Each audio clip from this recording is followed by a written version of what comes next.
Sonra mecburen deneme çekmek zorunda kaldım. Çok üzgünüm. Başladık yani. Ama olsun, ben böyle devam edeceğim. Kalemim de ne şerbet dev kalemi. Sanki devler marketi. Çok. Bu ne böyle? Siz neden mi böylesin? Ben çok üzgünüm. Aynen. Neyse. Siz neden böylesiniz? Bu marketin belirleri... Efendim çok üzgünüm. Aynen. Tamam. Şimdi sizi affediyorum.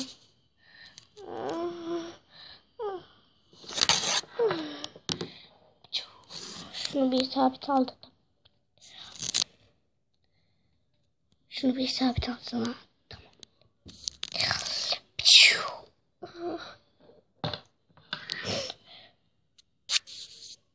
Kararıyor. Anne. Baba. Hiçbir şey görmüyorum.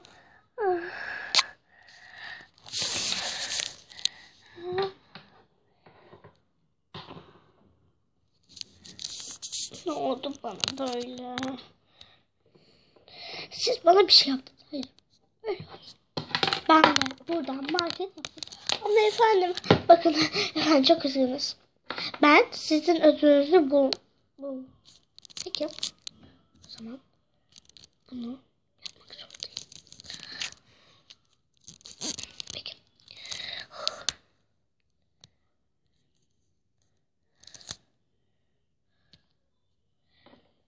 Evet.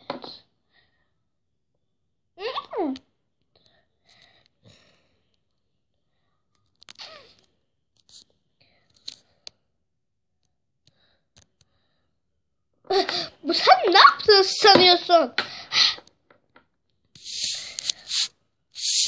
Devam edecek.